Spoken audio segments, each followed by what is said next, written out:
It's not a spreading chestnut tree at the stables of the New Canaan Mounted Troop, but Steve McAllister fits the storied image of the village smithy to a T.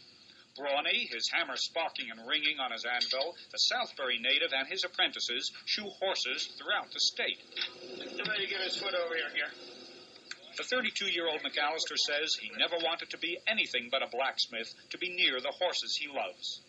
I personally think the horseshoer is the most important person to the horse owner. We decided the best thing we probably to put on him was egg bar shoe with a degree pad. This is basically what it's going to look like when it gets... 3 degree pad? A 3 degree, yes. We're not going to use it cut out like we had it before. It's going to be solid. It's a 3 degree with egg bar. This will give him more heel support and hopefully make him land a lot flatter. Aside from a roaring propane forge, instead of the legendary coal-fired one, McAllister plies his trade just as generations of smiths before him have. We'll have people stop when we shoot near the road. A guy will stop and say, geez, I haven't seen horses being shod in 20 years or 30 years. I remember, this and that.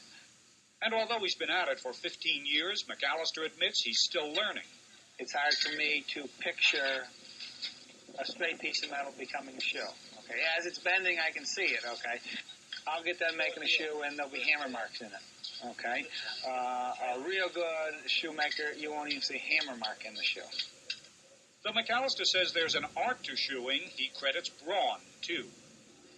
You got to be able to stand there, have the horse lean on you, and have both hands free at all times, and it gets tricky because you're holding up many times 200 pounds of weight is directly on you. McAllister says there are at least 15 shoers in northern Connecticut, but it's still a profession people find hard to comprehend in the last quarter of the 20th century.